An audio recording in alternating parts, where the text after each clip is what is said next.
Hello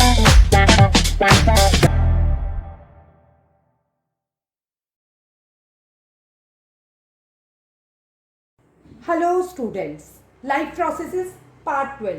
तो part 11 में आपने पढ़ा था ट्रांसपोर्टेशन के बारे में कि हमारे बॉडी के अंदर जितने भी प्रोडक्ट्स बनते हैं, फॉर्मेशन होता है या जितने भी वेस्ट प्रोडक्ट होता है, उनका ट्रांसपोर्टेशन किसके द्वारा होता है? ब्लड के द्वारा होता है। तो हमने डिफरेंट लाइफ प्रोसेसेस को डिस्कस कर रहे थे, उसमें हम ट्रांसपोर्टेशन में आए।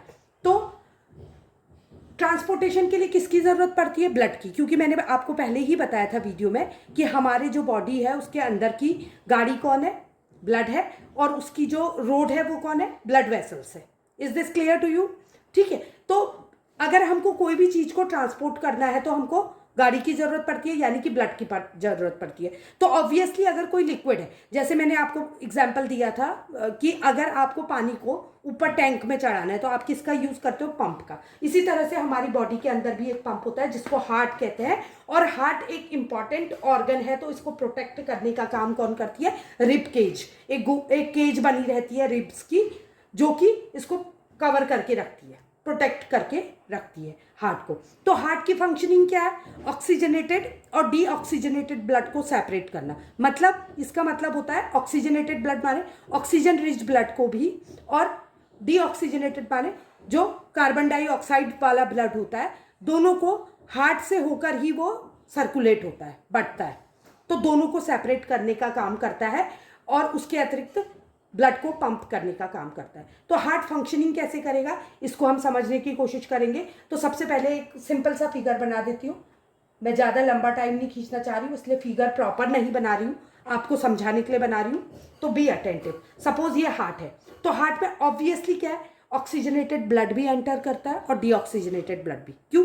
क्योंकि उसके पास से होके ही गुजरता है, क्योंकि जो ऑक्सीजनेटेड ब्लड होता है उसको पंप करने का काम हार्ट ही करता है। तो और ऑक्सीजनेटेड ब्लड आता कहाँ से? कल के वीडियो में मैंने आपको बताया था कि जो हमारा रेस्पिरेटरी सिस्टम है, मतलब जो हमारी रेस्पिरेशन की प्रोसेस है, उसके लिए हमको अगर फूड का ब्रेकडाउन करना है, डाइजेस्टेड फूड का, और एनर्जी प्राप्त करनी है, तो ऑक्सीजन की ज़रूरत होती है। और वो ऑक्सीजन हम नाक से इनहेल करते हैं, नॉस्ट्रल्स से, और कहाँ जाती है? लंग्स में, एल्वियोली में। तो एल्वियोली क्या है? हमारा बस स्टॉप है, जहाँ कलेक्ट होता है ऑक्सीजन भी और कार्बन डाइऑक्साइड भी। मतलब एक्सचेंज ऑफ गैसेस कहाँ होता है? हमारे लंग्स में। लंग्स के कौन से पार्ट में? लंग्स के एल्वियोली में। ठीक है।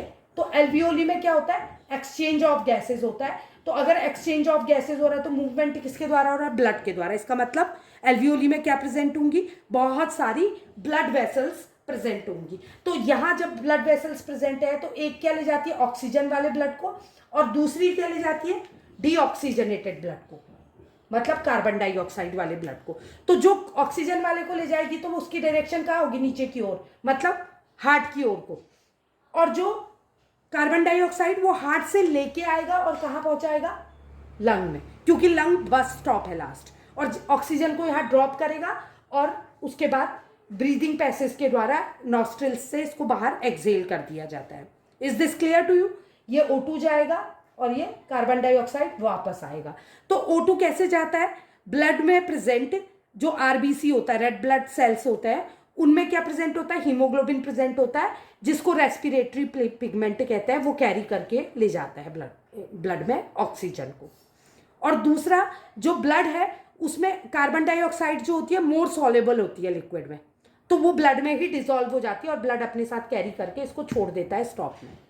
और छोड़ने के बाद जब बस खाली हो जाती है तो उसमें ऑक्सीजन भर के वापस ले जाता है। तो इसका मतलब हार्ट से कितनी एग्जिट और एंट्री हो रही है? एक हो रही है डीऑक्सीजनेटेड ब्लड की एंट्री और एग्जिट, दूसरा ऑक्सीजनेटेड ब्लड की एंट्री और एग्जिट। Is this clear? तो इसका मतलब कितने एग्जिट और एंट्री होंगी? 4 एग्जिट और एंट्री होंगी। और क्योंकि मैंने बताया था कि हार्ट क्या करता है? ऑक्सीजनेटेड ब्लड और डीऑक्सीजनेटेड ब्लड को सेपरेट करने का काम करता है, मतलब एक दूसरे में मिक्स नहीं होने देता है। तो इसमें एक दीवार होती है, वॉल होती है, जिसको अओर्टा कहते हैं। Is this clear to you? तो अब हम पढ़ेंगे इसकी फंक्शनिंग कैसे होती है। अब इसके पहले पार्ट को पढ़ेंगे। मैंने बोला कि हार्ट जो है हमारा, उसमें 4 चैम्बर होते हैं, मतलब 4 रूम्स प्रेजेंट होते हैं। ठीक है। तो चारों रूम सेपरेट होंगे, तो मैंने इसको ऐसे सेपरेट कर दिया, 4 रूम प्रेजेंट है, ठीक है। तो ये लेफ्ट पार्ट है और ये राइट पार्ट है। अब इसको याद कैसे करेंगे, पार्ट्स मैं आपको हमेशा ट्रिक देती हूँ। तो अल्फाबेट कहाँ से शुरू होता है, ए से। तो ऊपर वाले को लेफ्ट एट्रियम कहते हैं। अगर ए को आप उल्टा कर दोगे तो क्या बन जाएगा, वी। तो इसको बोलते हैं left atrium and left ventricle, right atrium and right ventricle. Is this clear to you? R ventricle and L ventricle. Is it clear to you? तो अब पहले हम पढ़ेंगे लेफ्ट एट्रियम और लेफ्ट वेंट्रिकल की फंक्शनिंग के बारे में। तो जो ऑक्सीजनेटेड ब्लड होता है वो किसके द्वारा आता है, आर्टरीज के द्वारा मूव करता है। और जो डीऑक्सीजनेटेड ब्लड होता है वो वेन्स के द्वारा मूव करता है। तो आर्टरीज से मूव होने वाले ब्लड को जो आर्टरीज ले जाती है उनको पल्मोनरी आर्टरी कहते हैं और इसको पल्मोनरी वेन कहते हैं। ये भी आपको याद होना चाहिए, pulmonary artery and pulmonary vein. तो पल्मोनरी आर्टरी जो है उसमें प्रेजेंट हीमोग्लोबिन जो है ऑक्सीजन को कैरी करके ले जाता है और कहाँ ड्रॉप कर देता है, हमारे लेफ्ट एट्रियम में, क्योंकि इसमें ऑक्सीजनेटेड ब्लड जाता है। और ये एंटर कब करेगा, क्योंकि हमको मालूम है कि हमारा हार्ट क्या करता है, उसमें धड़कन होती है, आपने सुना होगा धक धक करके। तो वो क्या होता है, एक बार एक्सपेंड होता है, एक बार कॉन्ट्रैक्ट होता है, एक्सपेंड होता है, कॉन्ट्रैक्ट होता है। तो जब हार्ट एक्सपेंड होगा तो इसमें ऑक्सीजनेटेड ब्लड एंटर कर जाएगा, और जब ये कॉन्ट्रैक्ट होगा तो इसमें प्रेशर क्रिएट होगा, दबेगा ही, दबेगा तो ये क्या करेगा, यहाँ वॉल्व्स रहते हैं, वॉल्व्स के द्वारा लेफ्ट वेंट्रिकल में एंटर कर जाएगा। यहाँ से लेफ्ट वेंट्रिकल में वॉल्व्स के द्वारा एंटर कर जाएगा और मूव होके बाहर निकल के कहाँ सर्कुलेट हो जाएगा, पूरी बॉडी के सेल्स को प्रसाद की तरह बांट दिया जाएगा, जिससे कि रेस्पिरेशन की प्रोसेस चल सके। और इसके अपोजिट जो कार्बन डाइऑक्साइड वाला ब्लड रहता है, और यहाँ क्या करेगा, हार्ट क्या करेगा, इसमें पंप करेगा इस ऑक्सीजनेटेड ब्लड को, प्रेशर क्रिएट करेगा, जिससे कि ये इजीली सारे सेल्स तक पहुंच सके, फ्लो करके पहुंच पाए। Is this clear to you? और वॉल्व इंश्योर करते हैं कि जो ब्लड है वो वापस ना लौटे। अच्छा, राइट जो पार्ट होता है, इसमें एक पार्ट होता है वेना कावा भी, उसको हम बाद में डिस्कस करेंगे। पहले हम राइट एट्रियम और राइट वेंट्रिकल की प्रोसेस समझ लेते हैं। जो डीऑक्सीजनेटेड ब्लड होता है, मतलब कार्बन डाइऑक्साइड मिला हुआ ब्लड होता है, वो कहाँ से आएगा? ऑब्वियसली कार्बन डाइऑक्साइड कहाँ बन रही है, सेल्स में, माइटोकॉन्ड्रिया में। किसके द्वारा? रेस्पिरेशन की प्रोसेस के द्वारा।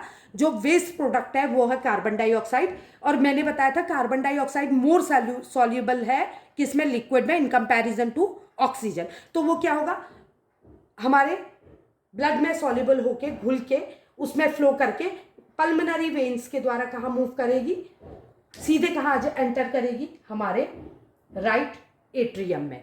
और कैसे एंटर करेगी, सेम प्रोसेस, एक बार एक्सपेंड होता है, एक बार कॉन्ट्रैक्ट होता है। जब एक्सपेंड होगा तो यहाँ एंटर कर दे आएगी, जब कॉन्ट्रैक्ट होगा तो प्रेशर क्रिएट करेगा और अंदर चली जाएगा, और फिर वापस क्या होगा, मूव होके कहाँ पहुँच जाएगा, पल्मोनरी वेन्स के द्वारा कहाँ पहुँच जाएगा, हमारे लंग्स यानी कि एल्वियोली में।